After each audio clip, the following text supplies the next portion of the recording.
I don't want nothing from you. I'm doing it because I've been blessed. And I'm being responsible to those people that are blessing me. Like for real, I love you for life, but I'm not blessing you because I'm trying to bless you. I'm blessing you because I'm being responsible to the people that bless me with information, that open up doors for me, etc. This episode of the Secrets to Success podcast is brought to you by none other than Organifi. Organifi is an organic superfood supplement line that makes quality, trusted nutrition convenient and accessible. Their most popular product, the green juice, can supercharge your life, restore that glow, and help you feel decades younger in just 30 seconds per day, without you having to worry about shopping for ingredients, mixing and blending them, and then that cleanup afterwards. You don't have to do any of that. All ingredients are USDA organic, vegan friendly, and made without GMO ingredients, gluten, or soy. Where else can you get superfoods like chlorella, moringa, spirulina, wheatgrass, ashwagandha, turmeric, just to name a few? And because you listen to the Secrets to Success podcast, you get to save 20% on your entire order. So go right now to www.organifi.com/success. That's ORGANIFI/success. And get you and your family something that really makes a difference in your health. You ready? All right.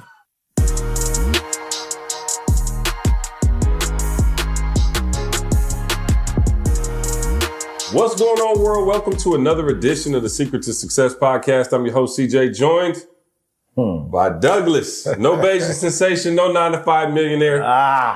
It's the varsity team today. Hey, I didn't say that, Mo. We got the JV on the bench. They studying film. They're not quite ready to get in the game right now. But me and Douglas are here. So let me say this. Let me drag it out a little bit. We've done some book releases. No question. We've done some things in the past. No question. And we were for real. We followed the Master P, no limit. Yeah. Just straight out the trunk. No question. We ain't know how many we sold. We just ordered them joints. Thank you, Master P. Yeah. P put us on game. Yeah, no question. And, it was during COVID and you and I had a conversation. We were like, all right, like we did, out the trunk long enough. Yeah. I don't even know if y'all know, but never have we had a book in Barnes & Noble or Hudson News at the airport, nothing. The only way you could get it was straight through us and some bootleggers. Through my garage. Shout out to the bootleggers. Yeah. Y'all know y'all wrong. You know what I'm saying? It was undercutting us. Yeah. But for the first time ever, introducing the first major release, UOU is here, man. This is, I cannot wait for y'all to read this thing, man. This is honestly, man, one of the most powerful things I think that we've ever done as a company. It's big, man. It's big. It's a big deal for us. It's a huge endeavor. You've been working on this thing for, like I said, at least a year and a half? Yeah, the cool thing too is we practice what we preach. Yeah. You know what I'm saying? We eat our own cooking. My biggest message during COVID was never let a good crisis go to waste. Mm-hmm. Like that's all I was on. Every corporation, never let a good crisis go to waste. Never let a good crisis go to waste. And so we didn't. We didn't let a good crisis go to waste. I literally had way more time than I've ever had on my hand. Why? I wasn't on the road.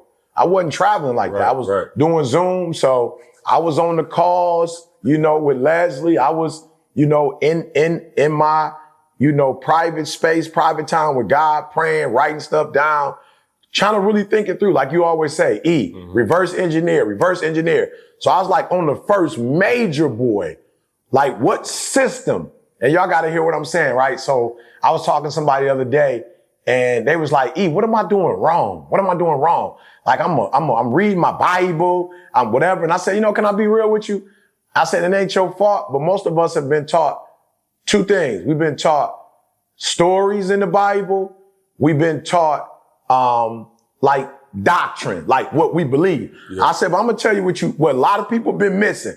Cause he was on some like financially, I'm not hitting the mark, whatever, and he was like, my dad, was a pastor and he did everything he could for me, but he never taught me money. And I was like, yes, he did. You said he was in the Bible, right? He was like, yeah. I was like, you read it as a story. you read it as principles, but you never saw it as a system. Like his system's in there, bruh. Yeah. Joseph gave you a system, but you were so caught up on the story of Joseph and him getting sold, his brothers trying to kill him. There was a system he gave Pharaoh in terms of how he should do his money. You pay yourself first. You know what I'm saying? He wasn't paying attention. So when I wrote the book, I was like, no, I ain't trying to do what I did before. Secret to Success, I told a story. Yeah. You feel me? And a lot of people read it and still was like, some people was inspired, but a lot of people weren't empowered. So I was like, on this one, a system. I'm going to think of 10 major principles and systems that I went through that I could give to you to help you to go from being homeless to finding, C, who said he gonna make me a household name. And then from the household name, this household, he got to deal with Penguin, y'all. That's household name. It's crazy, man. I want to go back to, kind of the beginning and the guru story, right? Yeah. And I think that's where our kind of story starts, right? And there's plenty more in here. Yeah. Obviously, you detailed, quite a few things growing up, just to kind of give that setup to, where we are now. But I want to go back to the guru story. And most of you who are watching this, I'm assuming you're familiar with that. But I was in the room that night, right? And that's crazy. Yeah, I sat there, man, and I watched it. And y'all heard it on the internet with like some cute music. Right. I heard it 10 feet away. Yeah. And I remember thinking like, yo, this is the craziest thing I ever heard, And I told a group that I was speaking to yesterday, I said, man, I tried to get E booked at a middle school the next day. Imagine that.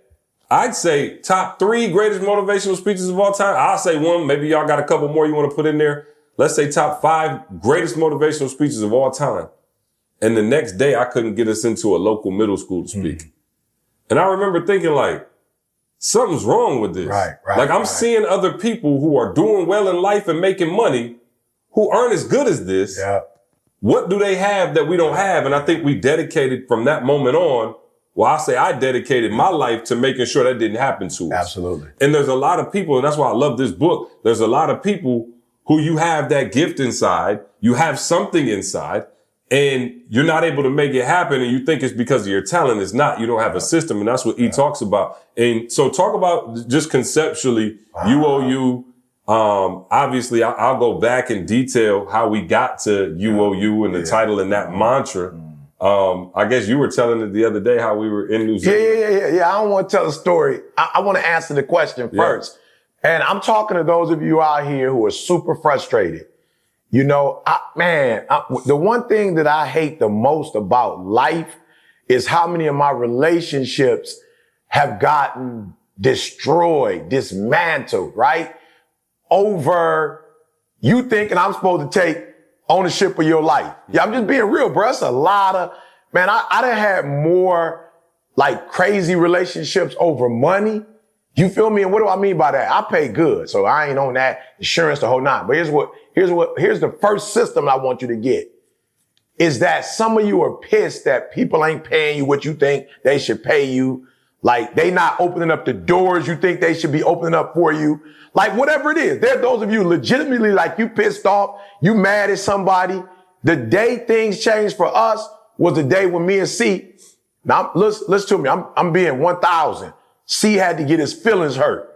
Like, cause C was kind of like 50-50. Like C was like, all right, E, we're going to do it on our own, but we're going to rely on some of these institutions. You know what I'm saying? Like these institutions going to help us. And one of those institutions promised us something.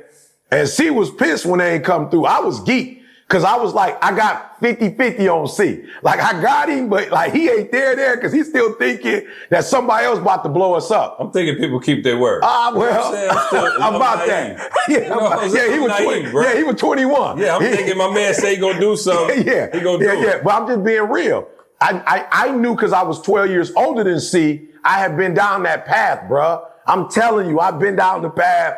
And people mean good. They're going to do this, they're going to do this, they're going to do that. And they did. And listen to me. It's not even there. It's nobody else's responsibility to get you 6 figures, 7 figures. It ain't nobody. So the first thing I want you to understand is I wrote the book because I realized one of the things I was doing wrong before I met him.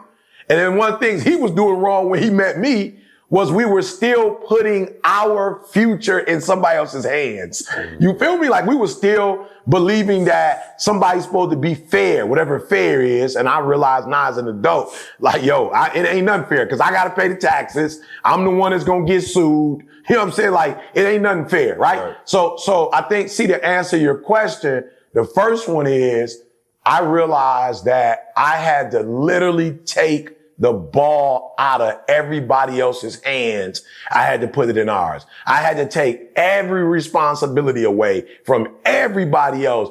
And we had to be, the two of us sitting here. And again, I'm not being disrespectful to nobody else is a part of this crew. Mm-hmm. I ain't dogging nobody else. I'm just telling you, I made up in my mind, I'm going to the promised land. C said, I'm going to make you a household name. She was the one that quit a job. Nobody else quit. Nobody, like other people came to us after other stuff didn't work out. I'm just being real. Like I ain't dogging nobody else out, but it was like they had a couple options. And when those doors closed, it was like, all right. She was like, E, I'm down like 4 flat tires, like from the jump. And the first thing he said was, I was going to make you a household name. And I'm like, oh, okay, cool. I don't know how you going to do that. And can I say this?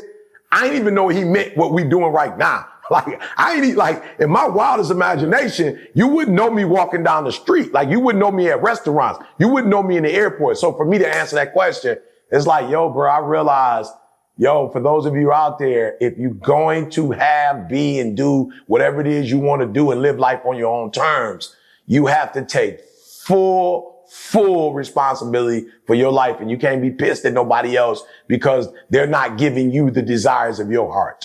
You know that there's a fantastic person out there who will improve your business. The trick is just to find them. For a hiring partner that helps you reach new heights, you need Indeed. Indeed is the hiring platform where you can attract, interview, and hire all in one place. Don't spend hours on multiple job sites looking for candidates with the right skills when you can do it all with Indeed. Find top talent fast with Indeed's suite of powerful hiring tools like Indeed Instant Match, assessments, and virtual interviews. Hate waiting? Indeed's US data shows over 80% of Indeed employers find quality candidates whose resume on Indeed matches their job description the moment that they sponsor a job. So check this out. Indeed adds the friendly to user-friendly. They've made it super simple to do virtual interviews. Don't make your candidates jump through hoops and try to figure out any technology. There's no downloads, no plugins, no purchases, nothing. You just click and talk. The tool works directly from your browser, so it's super convenient for anyone. Save time by messaging, scheduling, and interviewing top talent all in one place. After using Indeed's virtual interviews, most employers said it saved them days of hiring, according to Indeed Data US. On average, applicants who scored proficient or higher on the reliability assessment were twice as likely to be on time for work, according to Indeed Data US. Join over 3 million businesses worldwide using Indeed to hire great talent fast. Indeed knows that when you're growing your own business, you have to make every dollar count. And that's why when you sponsor a job, you only pay for quality applications from resumes in our database matching your job description. Visit Indeed.com/success to start hiring now. Again, just go to Indeed.com/success. Terms and conditions apply. Cost per application pricing not available for everyone. Need to hire? You need Indeed. Yeah, no, and it's funny, man, because you're going back and you just jogging my memory about stuff because, I was definitely down. And once, we left Michigan State, it was tough. You know what I mean? Like I was thinking, okay, he got the plan. We about to go. Yeah. And, the money wasn't there. Yeah. And I don't care what nobody say, man. Like we try to make money, minimize the role that it has in our lives. But man, when you broke, it hurts. Yeah. And we spent those first few years, like really trying to figure it out, really being broke and really, taking our chances. And I think that's what's cool about the book is it's going to help people cut down that learning curve so much. Yeah. Like he said it, like I'm just being real. I was naive. I was young. I was hungry. My man was like, hey, I'm going to help y'all get some grants, some other stuff. I'm going to set y'all a meeting. I bought it. You know what I mean? Hook, line, and sinker. And, you always kind of said, the more people, and I'm teaching this now, but the more people that you need to make your dream become a reality, the less likely it is to happen. System. Let me just say it one more time. Catch it. Number 2, catch it. The more people that you need in order to make your dream become a reality, the less likely it is to happen. It's the same lesson I had to teach Toby, right? When Toby started rapping, I was like, Toby, what happened to the video? Oh, the cameraman didn't show up. My man who played the drums, he was late. His girl said he couldn't make it. The lighting guy I was like, bruh, I'm not mad, but that's life. And I think we go around being naive thinking that all of these things are going to come and line up perfectly so that you can make your dreams become a reality. And once I realized, oh, okay, none of that's going to happen. It's not going to look anything like you thought it was going to look. Nobody's going to help you, but you can still get it done. And I think that's what UOU does. So I want to go to the title of the book. Can I say this, though? Here's the problem. And again, go here and see, but here's the problem. You think the book is called You Owe Me. I'm just being real. Make sure you look. It's You Owe You. I want to make sure you caught that. Because again, some of y'all pissed. Look, and I'm so mad at some people. I call it I don't know if it's the separation or the divorce syndrome. You know how somebody be looking when y'all together and then y'all get a divorce or y'all get separated. They didn't drop 50 LBs. I'm like, bro, you couldn't drop the 50 LBs when you with me. I'm not even talking about weight. I'm talking about some of y'all, when you're with people, you think they owe you. You don't even give your best work. Yeah. But you want me to give you your best desires, your best dreams, your best goal. But once you leave me, now all of a sudden you got energy you ain't had before. Now you showing up to work in a way for you that you never showed up. Why? Because you owe you. And at the end of the day, that's why the book is called You Owe You, because there's certain energy, there's certain creativity, there's certain things you ain't gonna never give to the next person. You're only gonna give them to you. But you are thinking somebody owes you to bring the best out of you, and it don't work like that. The book is not called You Owe Me. That's not what the book is called. The book is called You Owe You. But for most of y'all, your title is You Owe Me. That's why I'm mad at you. That's why I'm pissed at you. That's why I ain't fool with you no more. That's why I act like we ain't never had no relationship. That's why I'm angry, because you thought I owed you. I don't owe you. You owe me. No, the title is You Owe Me. And the reason why you see so much peace and joy on the two of us and on the crew is because we realize if we get anything from anybody else, what a cherry on the top, whipped cream. What a bonus. But we're not relying on any. I was talking to Train and Katie today, bruh. You know, Katie young too. She probably about Train age, I don't know. But she was like, well, we called this person. We had a meeting yesterday. I was like, yo, I ain't trying to bust your bubble, but I'll never have to have another meeting a day in my life. Yeah. I'll never want to sit across from another human and them promising me that they gonna do X, Y, and Z for me. I'm like, bruh, I'm through with meetings. I'm through with talking. I'm through with all your little resources. I'm about to go out here and get what I got to get. So again, the book is not called You Owe Me. You don't owe me nothing. The book is called You Owe You. And when you really embrace the concept of this book, you're going to take off and go to a whole nother level. So yeah, I want to, I think most people have probably seen the video, but let's give a little bit of the backstory. I don't know that we've ever told the backstory to that. So E and I, just the two of us, went to Australia. Shout out to Glenn, Naomi. This is our second time. It was our third time there. Yeah. And it was just the two of us. Yeah. And New Zealand was the last stop. And New Zealand is not like close. It's closer to Australia, of course, than here. But right. But you still got like a long 45 minute. Right. Yeah. And so we had toured probably about 2 weeks, and it was the last stop on the tour. And we got there, and man, let me tell you something. I don't know what happened, but there was a couple of preliminary speakers and stuff like that. And I remember I was beat. Like, I'm just being real. The jet lag. I was missing my family. I was ready to go, but we had this last city, and he had been tearing it up the whole time. And we got in the room, man, and I'll be real with y'all. Like, they were already filming and videoing. At this point, I was kind of like, all right, I'm ready to go. You know what I'm saying, Jose? I'm just being transparent, bro. I went in the back, and I might have like put my head back like this, and I was chilling. And he got to talking, and I was like, oh, okay, he in the zone, which that's nothing new. And then he started snapping a little bit more, and I sat up. And then he started snapping a little bit more, and I sat up. And then, bruh, I don't know, but you said you owe you. And I stood up out my seat, and it was like, we don't even do that. Like, I stood up out my seat to let him know, like, stay right there. Like, I literally stood up in the middle. I don't know who was behind. I don't know what was going on. I stood up, and he looked at me, and you just went to another gear. Yeah. And I promise y'all, this is like, now, Carl and I have edited all of these videos over the years, whatever. And usually how it works is he'll speak, then I'll kind of like conceptualize the message and I'll tell Carl like, hey, let me hear it back in my headphones and I'll listen back to it and be like, here you go, cut this 5-minute piece and go. And this is the first time ever, I don't even know if I told you this. This is the first time ever I edited the entire thing in my head. Wow. I didn't even need to write it down. Like I literally put all the pieces. So when y'all go back and watch the full video, it looks like maybe it was 8 sequential minutes or whatever it is. The speech was like, you probably did like 1:20. And I took bits and pieces from all over and combined them into that message. And I did it I literally called Carl as soon as we left. I don't even know what time it was in the States. And I called him and I was like, hey, this part. And he stitched it together, him and Ken. They put the music under it. And I was like, this one gonna go. Wow. And I knew it was gonna go because the message is so sincere of you owe you. It's like you said, man, you holding other people's feet to the fire, but you won't hold yourself to the fire.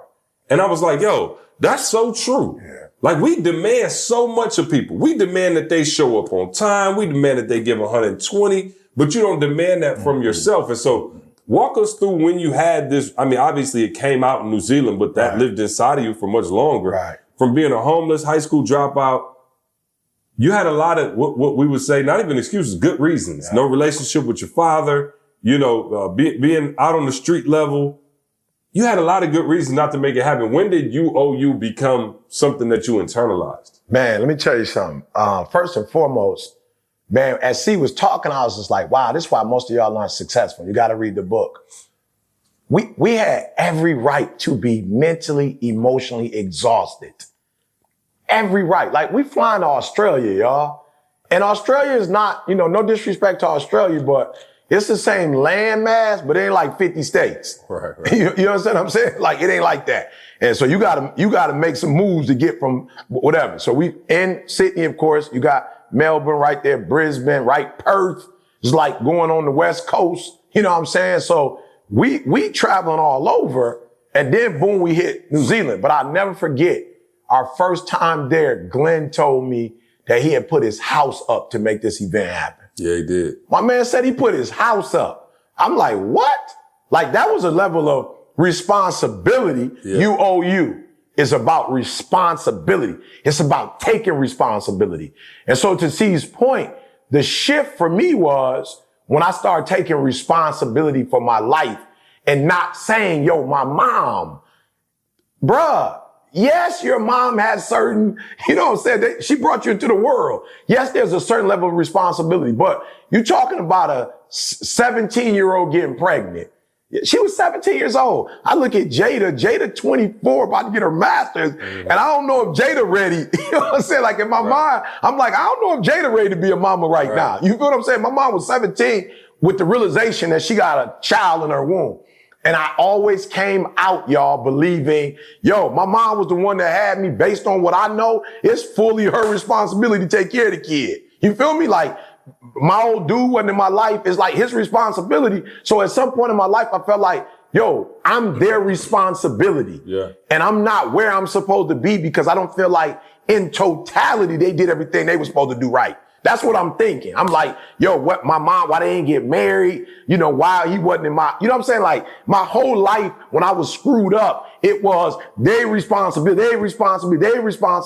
And the day I blew up, it's a system. It's the day I woke up and realized, it ain't nobody's responsibility, E. It's your doggone responsibility. This your life, right? And so that's number one. The book became a reality when I realized like, you got to take ownership. Number two, it really became real for me as I started dealing with other humans. And now I'm starting to hear other grown people talk like I was talking when I was homeless. And now I'm getting pissed. You know what I'm saying? Now I'm getting pissed because people are walking away from relationships, people getting divorced, leaving their kids out there. Like, because they don't know. Like, they really don't know. Like, they really pissed at each other. People, business deals, people walking away, people who I told you I used to look up to. I'm like, wow, one of these days I want to run a bit like, and I realized people were splitting up because they were literally making their responsibility somebody else's responsibility, and they weren't getting it. Like, they weren't getting, you shouldn't be pissed at that person. Y'all shouldn't split up. Y'all shouldn't break up. Y'all splitting up because you think they wrong. You think they did something to you. They didn't. You didn't do for you what you were supposed to do for you. Now you put the weight on them. Now all of a sudden, you want them to bear responsibility that does not belong to them. I'm gonna say it one more time. You want them to bear responsibility that wasn't their responsibility in the first place. You feel me? And so that's when it really became real to me. And I was in that room. Number one, there were some conversations that were being had that I felt like, yo, I'm sick and tired of people because I'm gifted and I'm talented. They want to use me in the way they want to use me. Yeah. You feel what I'm saying? Like, I was like, yo, I'm tired of this, bro. I'm tired of it's almost like because I have a gift, because I attract people, because I'm authentic, because I'm transparent, because people believe in me. Now you want to use my gift to try to make money for you off my gift. Yeah. And I'm like, yo, bro, I'm tired of that. Like, and that's when I first came out saying, I know what I want. I don't want that. Do you know what you want? Do you know what you don't want? Like, I don't want that. You can't force me to do that. You can't force me to be that. You can't force me to want to have that. I don't want a Bentley, and I'm not mad. I don't want a Rolls Royce. That's not what I want. I don't want to live in a mansion. That's not what I want. I want to win a Nobel Peace Prize. I want to help kids. Like, don't try to make me into the business person that you are. That's not who I am. Go get your own gift. Go get your own transparency. Go get your own authenticity. Go get your own ability to attract people. But don't try to use my gift and manipulate my gift for your benefit. And I was pissed, bro. I'm like, yo, I'm tired. Yeah. I'm tired of people seeing that people love me and care for me, and now they want to use me to Let's give real examples. Like, and we get very transparent in the book, but there were individuals who, again, and I was young, right? Like, I didn't know, I wasn't seasoned in business. I didn't understand the whole thing. Let's be real. Like, bro, the first check we ever got, I think I got $2,500. Yeah. I'm talking about, I was like, I went and bought my girl a ring. Yeah. I bought an engagement ring, Jose. I was like, bro, I made it. Which, by the way, it's probably time for me to upgrade because she still got that joint. You know what I mean? But let me say this. And I want people to hear this, man, because you know what? Here's what I love. Somebody came and one of the biggest compliments I think that I've ever gotten. Somebody said, man, every time I come to an event or every time I'm around people who rock with you and ET and the movement, they just good people. Mm-hmm.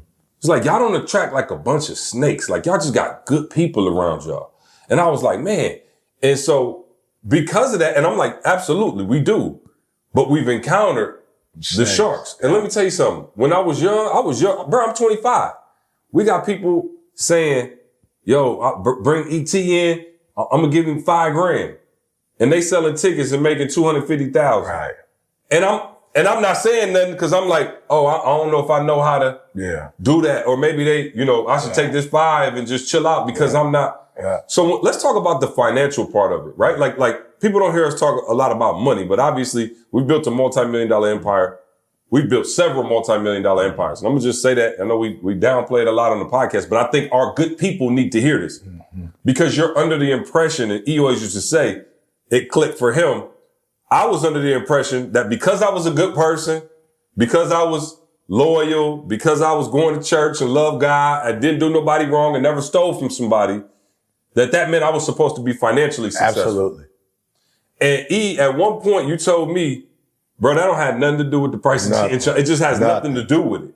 This is capitalism. We live in America. Yeah. So you owe you as it relates to financial, and there's a lot of there's so many nuggets and gems in here about our blow up financially, right? Like there was a point when we blew up. I'm gonna just be real. We blew up on the internet way before we blew up financially. Absolutely. Like we wasn't, even though you probably knew us, I can remember people want pics in the airport and he was signing autographs and I was still broke. Shift that we had to say, okay, you owe you now financially. Nobody's going to give you money. I used to be naive enough to think like, oh, you know what's going to happen? Oprah going to see the Guru story, Jose, and she going to be like, yo, who is this black man doing all this work for these kids? He in the schools in the street. We just going to bless my man with 10 million. Yeah. I'm just being like, I literally thought that. Like somebody was just going to come through with a blessing. And cause that's what we were taught, right? That's what you taught. And I promise you, it didn't happen. And it wasn't supposed to. Oh, no, not at all. I didn't know that, though. No, I'm just saying, I want people on the thing to understand we're talking about a system. We thought this, and this is why it never happened, because watch it, we thought you owe me. Again, we thought that, like, yo, we doing good in the earth. Yeah, for so real. people gonna see it, and they just supposed to take the money that they worked hard for, and they supposed to just write us a check so we could be successful. Well, I thought that was, again, in my mind. No question. You put it out and it comes question. back. And I'm really speaking to y'all who are out there and you like, yo, see, I'm faithful to my spouse. Yeah. I'm a good parent. Yeah. I'm doing this. Yeah. I'm going to church. Yeah. I'm tithing. Yeah. And I'm still not where I don't need to drink, be. I don't smoke, I'm not, whatever. and I'm still not where I need to be financially. And I remember when it clicked for us and I said, oh, okay, this is not how it works. Nobody's coming to save you. No. You know what I'm saying? Like, even though you put it out and you thinking it should come back like that, nobody's coming to save you. We live in a capitalistic society. And in order to get it, you got to go get it. And we detail in there how we started to go get it. And that was important. And shout out to Master P. We just said, look, everything's on us. Every dollar we make, every t-shirt we print, and we put a system together that allowed us to get to that next level. Client of Titan and invested in their flagship strategy, though I definitely plan to check out Arc Venture. But I want you to speak from that perspective because obviously, you know, for those of you who don't know, he is a real pastor, right? You say E.T. the hip hop preacher sound cute like a nickname. You're a real pastor and you kind of grew up. I'm not going to say money was evil, but it wasn't like, you don't want to overly chase the bag. No, it was evil. People to look at you. It was evil for me. Right. Money was evil. You know what I'm saying? For a long time, I grew up, you know, Chicago, Detroit. It was a church on every corner. And a lot of these dudes was hustlers. You know, and again, no disrespect to the pastors out there doing what they're supposed to do, doing it the right way. As a matter of fact, I probably went years, maybe 7 years with my own ministry where I was like, don't pay me no money because I just felt evil about getting tithes and offerings from people. I just like, I'm gonna make my money from speaking. So even as a pastor, I would have certain church members going like, yo, pastor, I don't think that's right. I think you're supposed to get blessed because you're doing the Lord's work. I'm like, I don't want to touch the money. Like I make my own money my own way. And I just would literally forget to do tithes and offerings. I'm talking about every church service. He'd be like, all right, y'all go in peace. Somebody run up from the back like, hey, wait, tithes and offerings. I was like, yo, we got money. We blessed. And let me stop. All right. If y'all don't mind, let me stop. Much respect to UOU. Now I'm gonna tell y'all why UOU is big for me. It's big for me because after all these years of me and C being together and he keeping his promise to make me a household name, we just getting started, y'all. Yeah. It's crazy to sit here and think after all we've done, after all the lives we changed, we signed a publishing deal where we, you know, was able to, you know, get almost $500,000. Somebody came to me and was like, you should have got that's another story. But we put ourselves in a position to get a book deal, y'all, and went back and was like, no, we don't want that. Let's negotiate this way. And was able to get what we negotiated. Like, yo, y'all, like if we never did anything else, I felt like we did enough. And so I just want to shout C out because, you know, a lot of people don't take responsibility. CJ didn't say, and some of y'all mad at people, y'all pissed. But you're pissed because you think it's their responsibility. You feel me? And it's yours. And I took mine. And C was like, look, I'm going to take ownership of making you a household name. Like, that's it. That's my job. And I'm telling y'all, he did it. It's so crazy, y'all. And let me just tell y'all thank you. I'm going to look at the camera, but thank you. Mm-hmm. Bro, I put my son through college. Yeah. You understand how hard that is? I paid cash for my boy to go to school because I'm a household name. My daughters graduated with a master's degree. My babies don't even know what a FAFSA is. Like somebody said FAFSA. Janet was like, what you, Janet didn't know what you doing? My baby didn't even know what FAFSA was. Yeah. My wife retired with MS because this man made me a household name. We bi-coastal, y'all. When it's cold, we get to leave and go to Cali. We got a pool in the back. I ain't growing with no pool. We got a pool in the backyard. We got a backyard where we can entertain people. Like, we got enough money where, by the grace of God, I never have to work again. We got to trust. You understand what I'm saying? I got insurance. Something happened to me, I got insurance. We got other businesses that if something happened, and let me say this though, again, and this is why I want to talk about the shift, bro, because you giving me props, but me seeing how you operated, like y'all really have to be around from the jump, right? Like we would go to churches when we first started, right? That was the first people who would book us on the reg. Shout out to the church. Like, I'm just being real. I was like, this is when it clicked for me. And I don't even know when it clicked for E, but it clicked for me when we would go to a church and speak, and they would be like, all right, we're paying y'all $500. And then they might take up another side offering for E, and we might leave out of the, church with $1,000 for 2-3 days worth of work. And we would go out in the streets and just be like walking to dinner or something like that. And E would see like a little kid, and he'd be like, hey man, how you doing in school? And his mom, he'd be with his mom, maybe he looked like could have been a single mom situation or something like that. He'd give my man $200. And I used to be looking like, yo, E, remember you was like, E one time was like, see, just take my cash from me because I'm just going to give it away. And I used to be like, yo, we just got 1,000. You just gave little man 20%. You know what I'm saying? I'm only getting 10%. I'm like, hold up, I'm counting money. I'd have got to ask little man for a loan now. So, but I was sitting there and I was like, yo, it's no way we shouldn't be getting paid more because who better to steward the money that God gonna bless us with than us? Like, so it's so funny because some people like, I love it. And I'm gonna be real, I'm guilty. I'm learning things, right? Like, Jose, I used to be like, all right, cool. I'm gonna start tithing as soon as I get some real paper. And he would be like, yo, 10% is 10%. But I'm like, I know, but if I got 1,000,000, 100,000 ain't nothing. Yeah. Right? But if I only got $1,000, bro, $100 is about to hurt me. Yeah.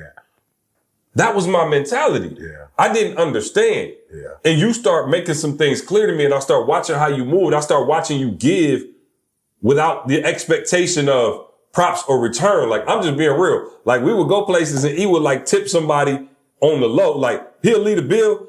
It might be $50. We went to lunch. Now, mind you, that ain't nothing now. But back then, it'd be $50. He would be like, whatever the bill was, that's how much I'm tipping. I used to be like, what? Like, so we go somewhere and eat $75, he'll tip $75. Mind you, I'm telling you, we didn't have bread like that. And I was like, yo, there's no way. Meanwhile, I'm like, one, you're going to have to know if I'm tipping you 75, I need you to see it. Like, I'm going to hand you the joint back and be like, whoa, hey, my man, yo, take a look. Blessings, kid. You know what I'm saying? Like, I'm just being real. I'm petty like that. Like, I'm going into Starbucks.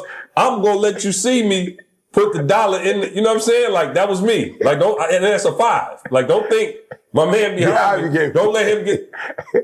So I'm just telling you, like, I came up under a different system and I watched how he was moving and I said, yo, not only are we going to make him a household name, he's going to be a multimillionaire because who better to look out for these kids, to look out for single mothers, to look out for college students than this man right here. I hope you don't mind me telling this story. We had, you telling it, so I'm going to tell it. I just say, I hope you don't mind. You know what I'm saying? I ain't better to ask for forgiveness than permission. But, we had, he got fired from the church. You know what I'm saying? And we go into that in here as well. I know you may have heard us talk about it a little bit, but he literally got, booted out the door and we started a new church and, we had a family come through, a Latino family, and they must have came 2-3 times, and they came to the church. Now, mind you, we definitely doing better, but not where we are now. And their house caught on fire, and I remember they were like, we're gonna do an offering from the church and stuff like that, and everybody was giving $100, $200, $300. Some people had $500, and I never forget, he wrote a check for $20,000. And that $20,000 at the time was equivalent to the $200 he gave Lil Man. And I watched E and I was like, yo, I could see if it was me. You know what I'm saying? Like my house, like I've been his right hand man forever. Like I don't even know if he knew these people's first name like that. And you gave him $20,000. Well, that's how much it's going to cost. They have insurance, so it's going to cost $200 to get the house. It's going to cost $20,000 to get the kitchen fixed, whatever. And you gave him $20,000. And it was and I'm just trying to let y'all in on moments where I said, yo, I'm not doing the humble, oh, we'll just take whatever you can give us anymore. And those are the moments that turn me into the beast that I am today. Like when people talk about, yo, C be on people's head, like, bro, I promise you, these are the moments. And I never even talked about this. You done seen me had to go all the way to the finish line to get our bag. Like I don't play no more. because I understand what we do with that money. Now, I'm not going to say we don't live nice and have, nice things and our wives are retired and all of those things, but we steward the money. And so when watching E in those type of situations said, yo, you have to be in charge of making sure that, and my next thing is a billionaire. Like that, I told him that. I said, cool, household name, that's done. We're going to get the Nobel Peace Prize. We're going to get the billions. Like that's next because I know what he could do with it. And so I just wanted to let people in on when I had the mind shift financially of like, yo, we're not sitting back just like, oh, gee, thank you for $3,000. I remember when I start charging people 50 grand. People start calling, how much is the book, Eric Thomas? $50,000. And I said it with a presence of, I'm not playing and it's not negotiable. And guess what? People started to pay it. And so that's what, man, the system is so crazy because once you start to see yourself in a certain light, and how do you see yourself in a certain light? You put in the work. We had so many years of doing ministry for free that we knew it was our time to execute on the other end. And the system is in there, man. And we talk about that. Yeah. So and again, I want y'all to make sure y'all catching the system. The first part of the system is there a lot of you think you deserve more money. You understand what I'm saying? You think you deserve more of the pie, but you're not trying to take more of the responsibility. I want to make sure you understand the system. See, the reason why I do what I do is because I pay my people's insurance. I was paying 80-20 all day, meaning what? I'm paying for you to have your baby. I'm taking responsibility. You know what I'm saying? Like, I'm paying 80% of your child being born. You feel me? I'm paying insurance. I'm paying, we have investments for our staff. Like we have, 401ks. We got that. We got workman's comp. Like we got it all. You understand what I'm saying? A lot of y'all want the money people make, but you don't want the responsibility that they take.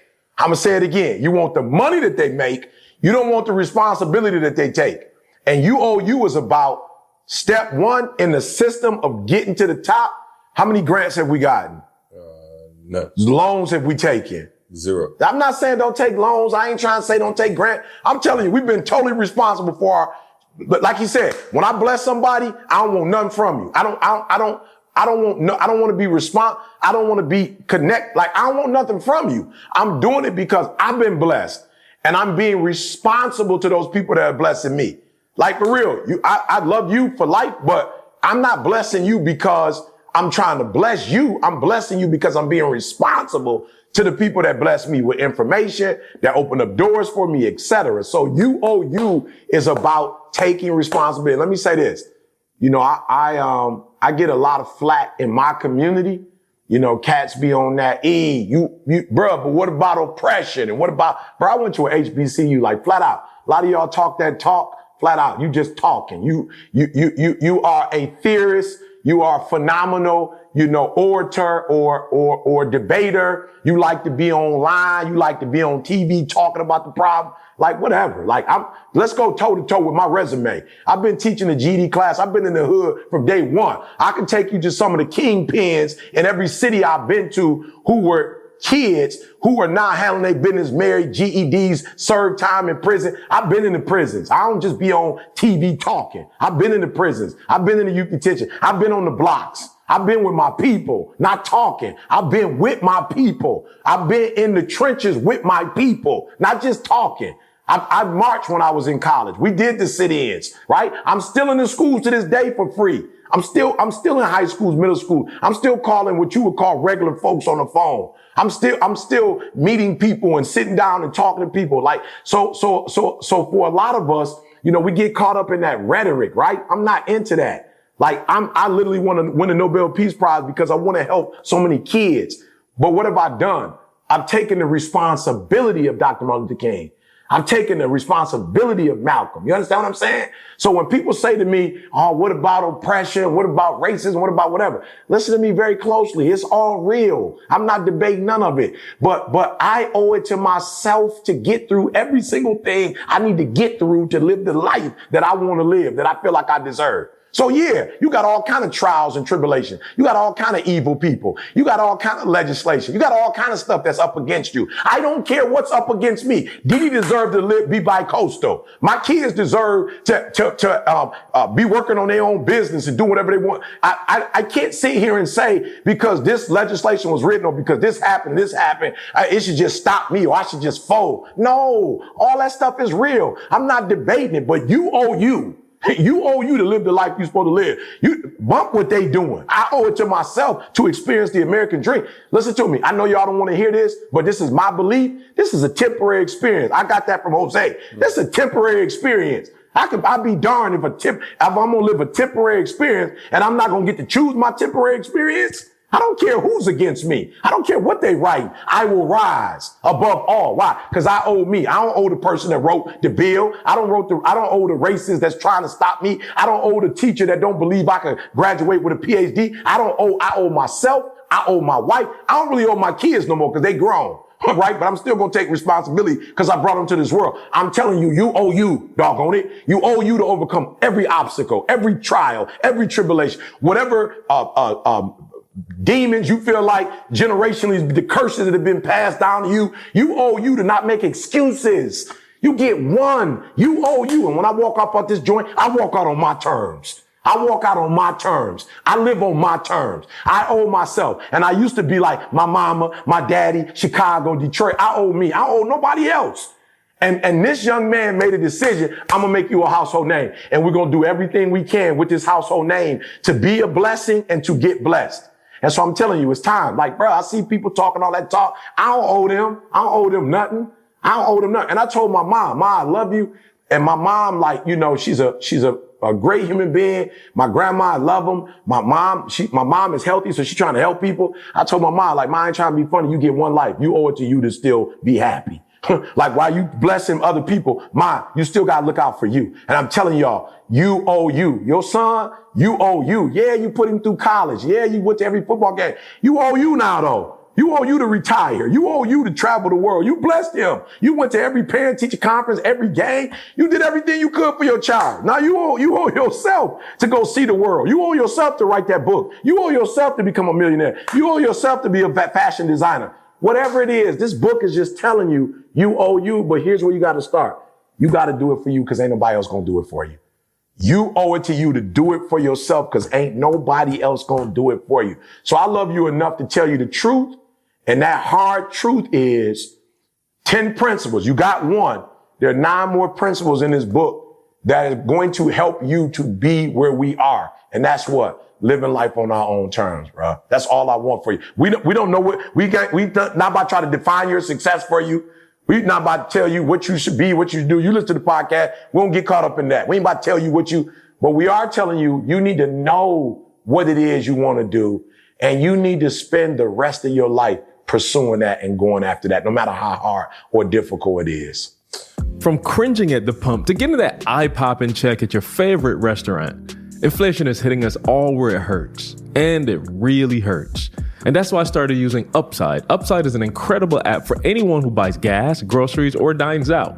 With every purchase, I'm earning cash back thanks to Upside. Listen, guys, the app is incredibly easy to use, and Upside is doing a phenomenal job of continuing to expand. So I'm talking about anywhere you're eating out, any groceries that you're doing, gas stations. I told you guys, the Shell gas station I use right up the street pops right up in the app for me. So it's so easy. So listen, to get started, download the free Upside app. Use my promo code SUCCESS, all right? And you'll get $5 off or more cash back on your first purchase of $10 or more. Next, claim an offer for whatever you're buying on Upside.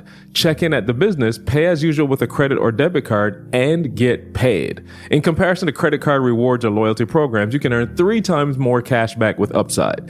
Upside users are earning more than $1 million every single week. That's probably why they have a 4.8 star rating on the App Store.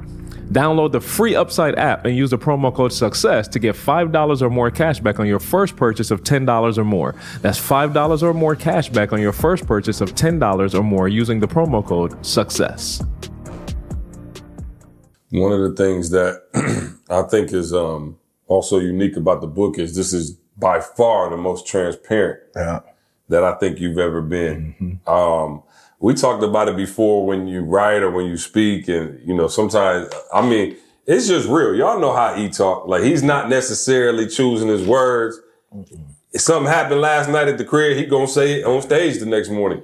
And that's often been a source of contention, maybe for you and Didi, or you and Jalen, especially. You've been hard on Boog. Especially Boog. Didi's skin is thick. Yeah. But I'm saying, those are, because you don't speak from a playbook, you speak from your heart.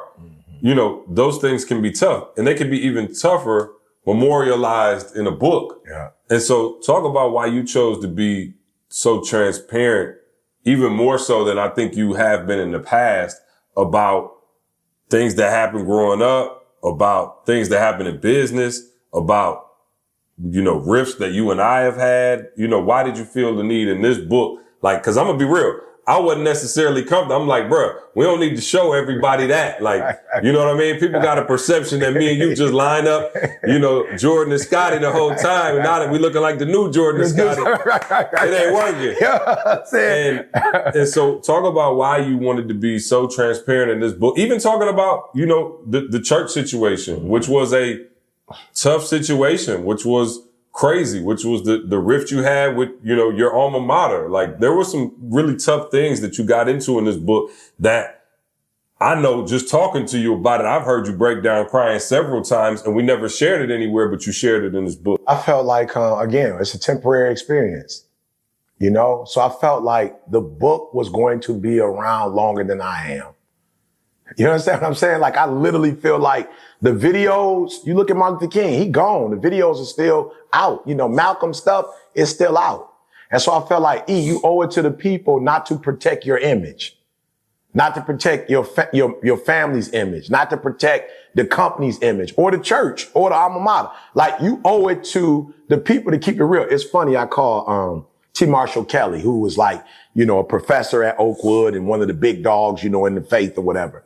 You know, he one of the pillars. And I call, you know, it's like, yo, you know, I ain't trying to talk bad about, you know, the church. I ain't trying to talk bad about Oakwood. You know what I'm saying? This is my people. Like, I wouldn't be where I am without it. Like, I'm not trying to talk bad about it. You know, and he said, did it happen?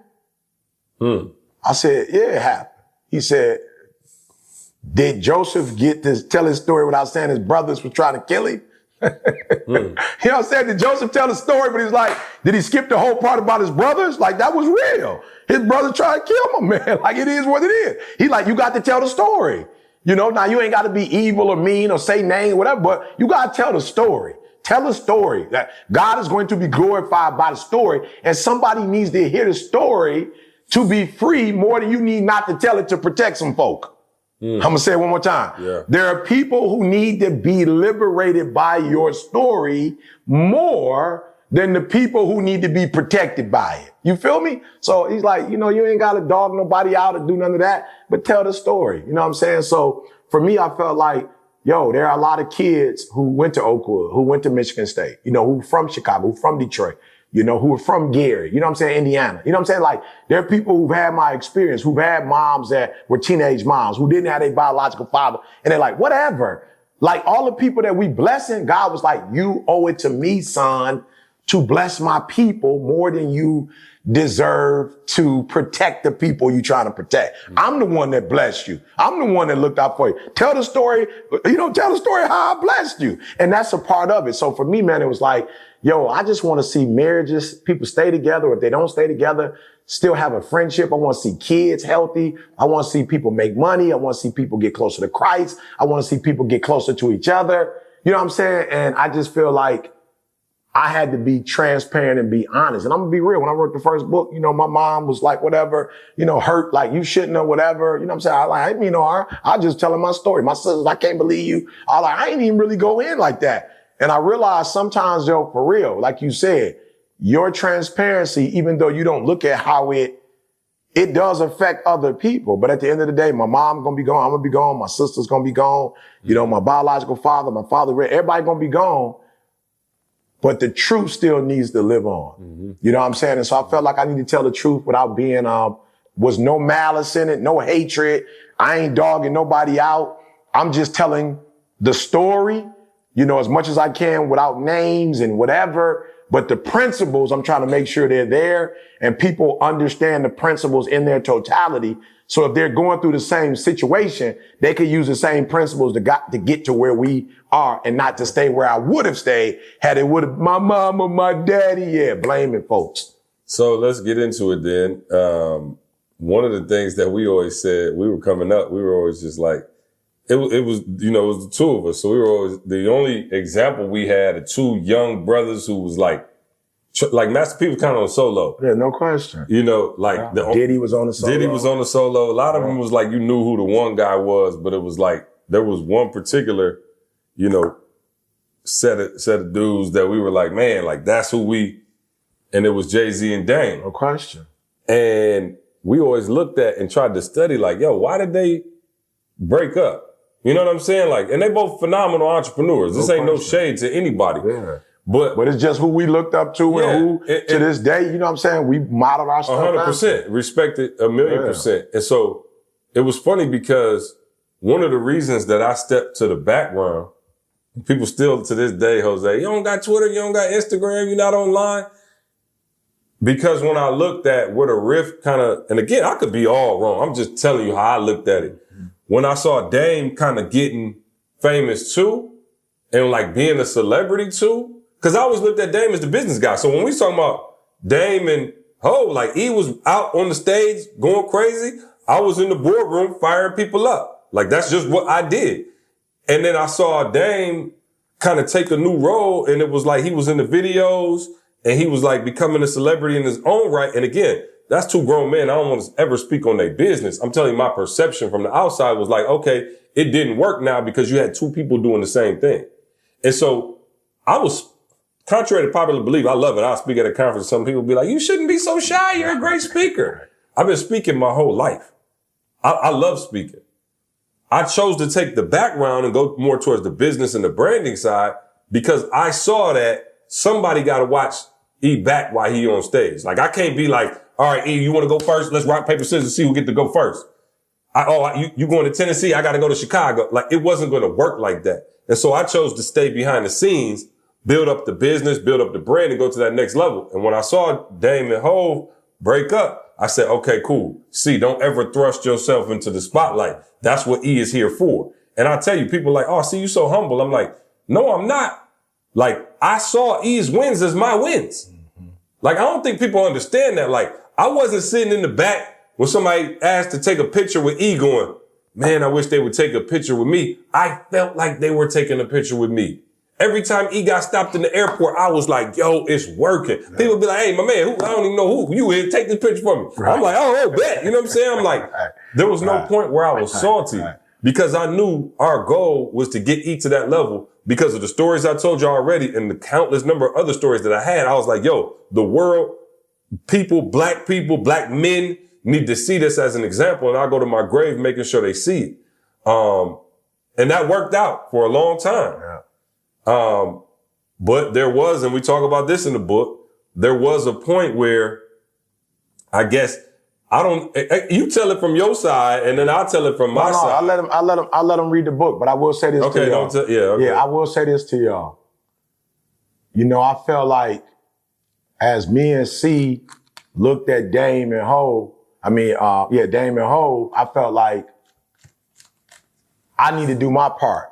You understand what I'm saying? Like, I felt like, yo, I need to do my part because he is making so many sacrifices, you know, and I'll never forget, like, I ain't put this in the book because this ain't, you know what I'm saying? Like, this ain't my business or whatever, but he had came to me once and was like, you know, Candace, and for those of you who know Candace's wife, for those of you who don't know, Candace was with me before I even really got strong with CJ like that, right? So collectively, and then we have our individual relationships. So he came to me once like, yo, Candace. So when he say Candace, I'm thinking Candace his wife, but I'm also thinking like, I don't never want to mess up my relationship with Candace. You know what I'm saying? And don't work out with y'all. Yeah, you know what I'm saying? I got beat. You feel what I'm saying? Like, I don't want that. You know what I'm saying? So for me, he came to me and was like, yo, Candace was asking me, like, yo, I know who you are. That's why she married him. Like, yo, how you feel about how this stuff is going? You feel me? And so when he said that to me, I was already on the, hey, I want to make sure this thing work out.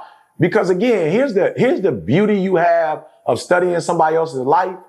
they gave you so much that you could actually not make some of the mistakes that they made because they went before you. You feel what I'm saying? So we don't never feel like we better than nobody. We feel like when we talk about Master P, we feel like we benefited from Master P. We benefit from Diddy and what we learned from Diddy dealing with his artists, the way he dealt with them. Watching them move independently and build what they do. Yeah, we get to watch them and learn from them. And somebody else is going to watch us and take it to another level that we never took it to. But I was like, okay, what must it feel like to be number one, but humble yourself to be number two so that I can stay number one? You feel me? Like that's gotta, you know what I'm saying? That's gotta be, something. And so I've always tried to make sure in this relationship that I humble myself too, that I put myself in a position where I let everybody know when they come to me, like, yo, this who you need to be coming to. This the person that said that they was going to make me a household name. Would I be doing what I'm doing? Would he be doing what he doing? You'll read about some stuff he said to me in the book. You know what I'm saying? Like, absolutely we would. But would we be doing, would I reach the height that I reached without him? You talk about the humility. You weren't even comfortable with the original plan. Yeah. Like, I don't think people understand, like, they don't know us back in the Break the Cycle days. We had a company called Break the Cycle, and it was a crew. Like, it was the Jackson 5. Yeah. So, if you look at the Jackson 5, Quincy Jones probably was the one that snatched Mike out of the Jackson 5, right? And nah, Mike is the star. Well, in this, he always calls me Quincy Jones because in this equation, I'm in the Jackson 5. I was back there on the drums and I pulled him out. It wasn't, so when people, it's funny, remember when people, we'll get people writing in like, like a podcast, who is this CJ? I didn't come here to see him. And it's like, people are like, I can't believe they dogging out C. And I just laugh because I'm like, that was the plan. Right. Like, that was the plan for me and Carl and LaShawna and everybody else in the crew to be the Jackson 5 and let E be Michael Jackson. So when people say, you just humbled yourself, I'm like, no, the strategy that I put together worked. I can remember we sitting in the office and I told you, I was like, bro, this not working. Break the Cycle ain't no person. It don't have kids. It don't have a message. Eric Thomas, E.T. has a message. And so when we made that decision to break from the company route, or promoting the company and putting you out as an individual. And then it began to work. People were like, C don't get the credit. I'm like, wait, this is all by design. But to E's point, it made it easier on me because he wasn't limelight seeking. You know what I'm saying? If he would have been like, hey, look here, little guy, like, I'm gonna blow up. You gonna get your chance. Just chill out. I probably would have been like, okay, cool. At some point, we're going to become rivals. Yeah. You know what I'm saying? Like, at some point, I might have broken and been like, all right, cool. E on top. Now I'm going my way. Hey, let's see who can get where. Yeah. I never felt like that because to E's point, he took that humility route and was just like, yo, this is a tandem. And if you ever heard, man, it was people who for years, probably up until the podcast used to be like, yo, who in the blank is CJ? Like, because he would say my name so many times. And I think subconsciously he was doing it to let me know, like, hey, I ain't taking off on you. Even though I didn't need him to do that. Like, he would be in TGIM, like, I was talking to C the other day. C told us we need to do this. C told us we need to do that. And so it worked, obviously, right? But it didn't come without challenges. One of the challenges in the book, and this is like, within the last few years, right? Like, so even though and at the time we was already making millions, doing really well. And I would say our first major challenge happened. And because of who we are and because of our character, we was able to get through it. And and I'm going to say again, responsibility. I made it my responsibility to do what I said I was going to do and not let nothing come between us, And, we all talk. Everybody got their rappers, whatever. I always been a Tupac guy. That's my guy. C always been Biggie. You know what I'm saying? But you could probably pick that up by our energy. You know what I'm saying? You see how hype he get, how laid back I am. You know what I'm saying? But I think I was endeared to Hove. Like he said, when it was their crew, and when Hove said, we all we got. Like, I just be real, bro. Like that hit me because when you come from the block, it's a lot of snakes, it's a lot of sharks. It's a lot of, crabs in the bucket, so to hear another adult male from the block talk about, yo, we all we got, I was like, E, you got to be responsible for keeping this together. You know what I'm saying? And you the only one that can mess it up. You know what I'm saying? Like, yo, bro, I ain't stupid. I hear the lines. You know, it's like, hey, you made a hole, make another hole. You feel me? Like, I feel it 1,000%. I get it. You feel me?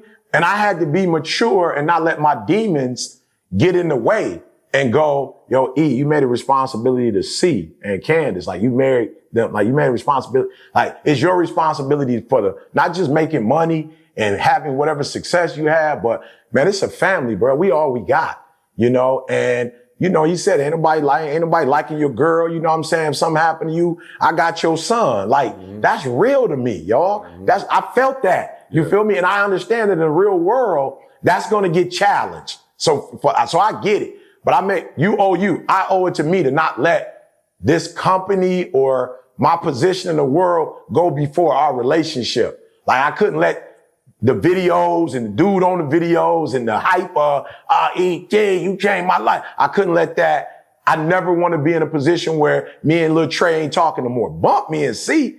I don't never want to not be his godfather. I don't never not want to be here when he, you know, win the baseball tournaments. You know what I'm saying? When he go to college, finish high school, he get married.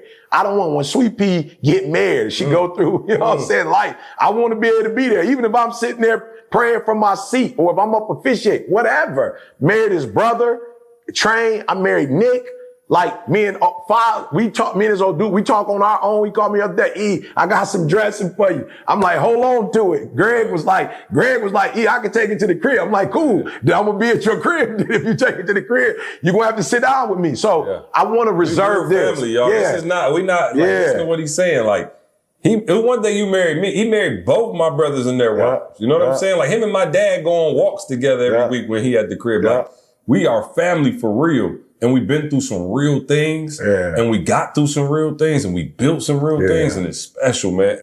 But I'm asking y'all from the bottom of my heart, for my brother, to get closer to that Nobel Prize, to get closer to being that humanitarian award. Again, man, we've been underground and we did this thing underground for a long time. No more. We letting the mainstream know that E.T. is on top and he's a force to be reckoned with. And not for him, but for the millions and millions of people that he inspires and will continue to inspire in the future. So go order the book, available right now at etinspires.com, man. I love you, man. Love you too, fam. This is big, bro. I appreciate Let's go. you. Carl, Maul, sorry y'all couldn't make it. You know, we had to do the OG thing. But man, we appreciate y'all. We'll be back to our regular scheduled podcast next week. We love you. We'll see you next week. I want you to focus on here right now. Don't you worry about when you get home. You concentrate on this opportunity. You don't worry about tomorrow. You concentrate on this opportunity with all your might, with all your soul, with all your heart. Thank you so much for rocking with us as always, right? We don't take it lightly, guys. And we hope that we've provided transformation and not just information. We want you to become the best version of yourself, right? Make sure you check out the show notes to access all the important links and get your product discounts. Now, one favor we're asking of you, do us this favor. Make sure you subscribe and leave us a review on Apple Podcasts. We want to know your feedback on how we can serve you better. And if there's anyone that you think could benefit from listening to this show, please, I'm begging you, please share it with them. And remember, as E always says, if you want to succeed as bad as you want to breathe, then you'll be successful.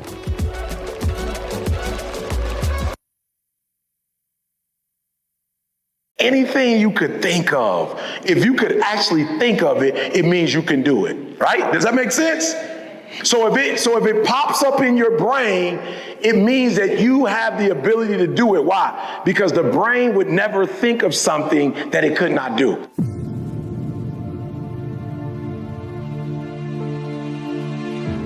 So I had this young man come to me the other day. He was kind of discouraged a little bit. You know, I've been mentoring him. He comes by my office and we spend time together. You know, I could tell he was discouraged. I said, "What's wrong?" He said, "Man, my dreams are too big." E.T., you think my dreams are too big, E.T.? I said, "Why you say that?" And I could tell he was talking to a parent. right? Or he was talking to a mentor, right? Whoever he was talking to, you know, I understood what they were trying to say, but I said to him, absolutely not. There is no dream that's too big. There is nothing that you could think of in your head that you can't do. I said, but here's the problem though, right? They shouldn't have told you that, right? How many of you guys believe in this room that if you dream it, that if you think of it in your mind, that you actually have the ability someday to make whatever you see in your mind become a reality? Let me see your hands.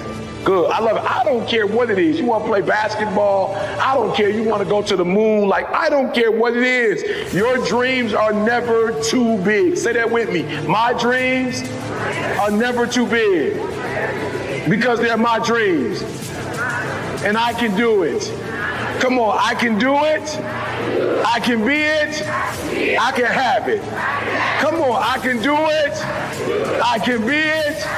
I can have it. No dreams too big for me. Come on, no dreams too big for me. Again, no dream is too big for me. Come on, no dream is too big for you. All right, but here's what you got to do. So I told him, I said, do me a favor. Keep dreaming. As a matter of fact, I'm asking you to write for a reason. So you wrote it in your phone, but when you get home, I want you to be a huge favor. I want you to go write it, right? I want you to write it if you have a wall at home, like a whiteboard at home. If you don't, go buy one. You got a sheet of paper, right? Put the paper up on the wall. I want you to write it. Why? Because when you write it down and your eyes see it, you can do it. Listen to me. I believe this with all my heart. I literally flew from Detroit to Kansas today. I flew, guys. Watch this. 200 years ago, people said only birds could what?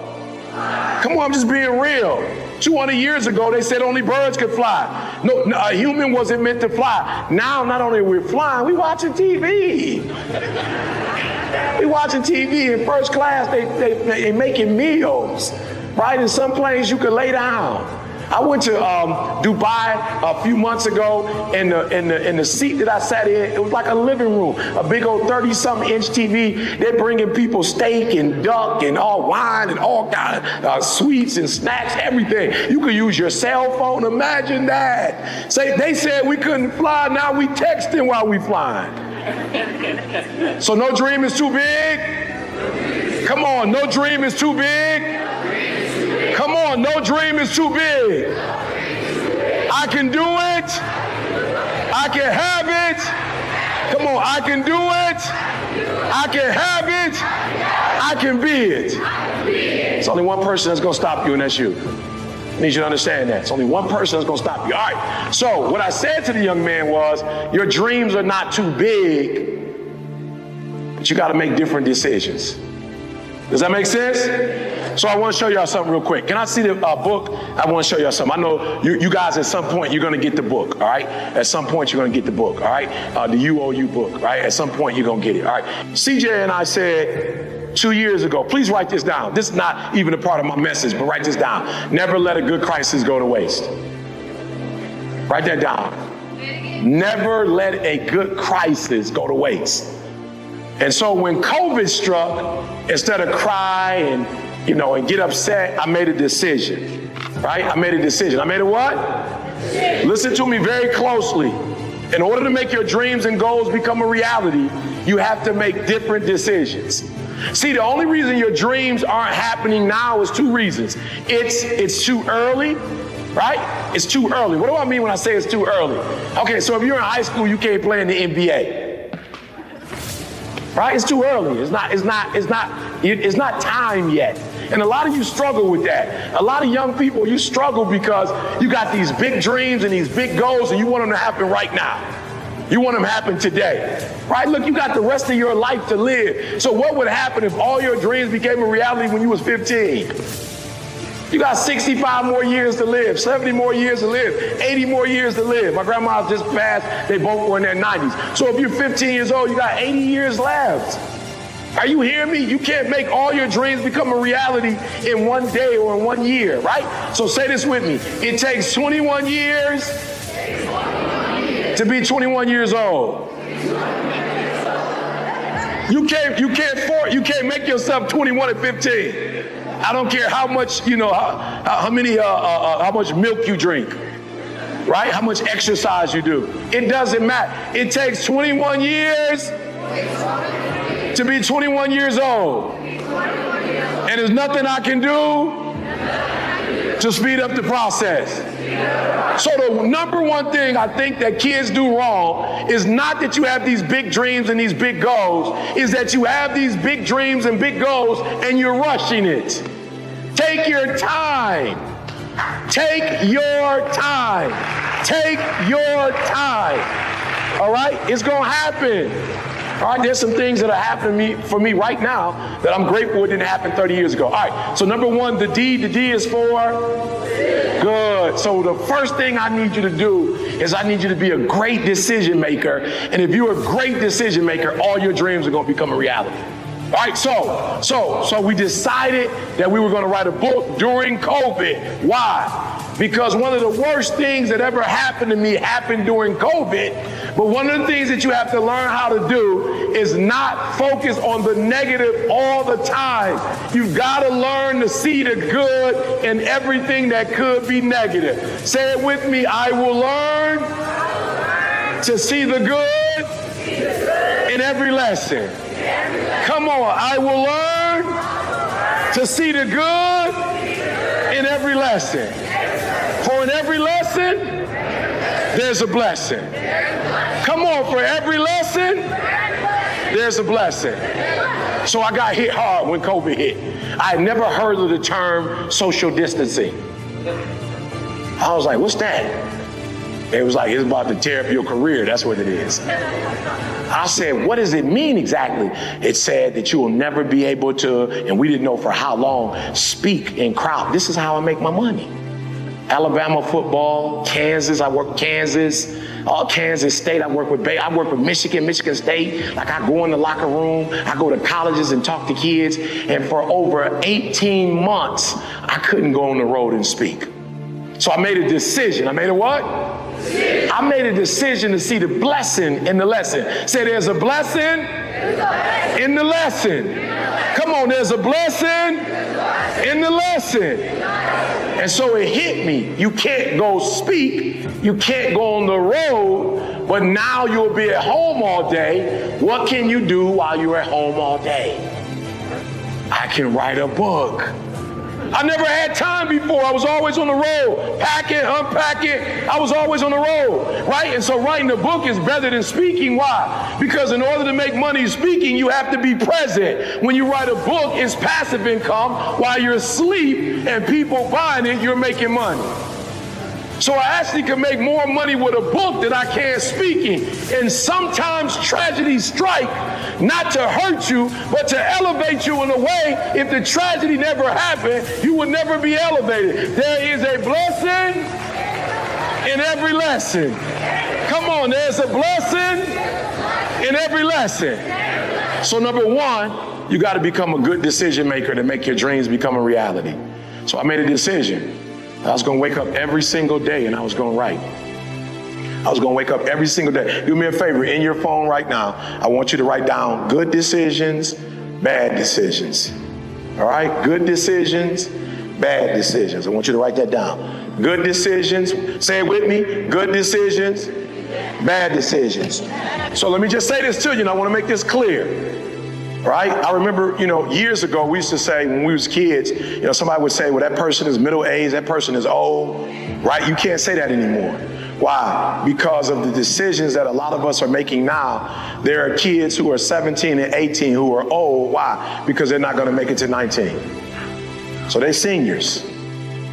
Like, that's it. They're 19, 20, they're making some bad decisions. They're not going to make it to 21. So they're actually a senior citizen at 15. Because they don't have but 3 or 4 years left to go. Does that make sense? Because they made what kind of decisions? Bad decisions. So here's what I want you to do for me. I want you to ask yourself every single day, are the decisions I'm making good? Because if you're a good decision maker, it means you are guaranteed to make your dreams become a reality. I told you my goal was to write a book and make what list? New York Times bestsellers list. And week 1, we made it. Why? Because of the decisions we made. There was a whole lot of decisions that it took to get here. And so in order for you to make your dreams and goals become a reality, you got to be a great decision maker. Does that make sense? And listen to me, every outcome you get. I had an uncle who died of cirrhosis of the liver. It didn't happen by accident.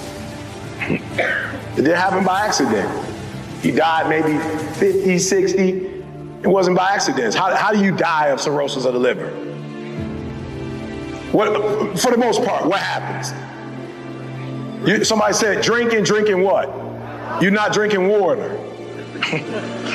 You're not drinking water. Like listen to me very closely. You don't drink a gallon of water a day, and then 15, 20 years later, the doctor calls you and says you got cirrhosis of the liver. What happened? You drinking too much water. You drank the water and it just messed up your liver. As a matter of fact, if you drink a gallon of water a day, your organs are going to be cleansed and your blood is going to be pure. Does it make sense? But when you drink alcohol, I'm not telling you to drink or not to drink. I'm saying it's a decision, and certain outcomes come with decisions. So I'm not telling you don't drink. I'm not telling you don't smoke. You grown. You do whatever you want to do. But I'm telling you, with every decision comes a result. With every decision, there comes an outcome. You don't have to eat vegetables if you don't want to, but I promise you, your body's going to, at some point, tell you you're not eating vegetables. Does that make sense? So number one, we're going to become what kind of decision makers? Good decision makers. And then hopefully we're going to get to a time in our lives where we become what kind of decision makers? Great decision makers. And then one day I'm hoping that we're elite. So this book, almost 300 pages, the New York Times bestseller, the LA Times bestseller, USA Today, that didn't happen because I'm a genius. It happened because of some decisions I made. Is that clear? Look, if we don't do anything else, if you walk out of this room today, you owe you to make good decisions. Because when you make bad decisions, you destroy you. You're killing you. You're destroying you. And I told you, you live in a country that if you make good decisions, you reap the benefits of it.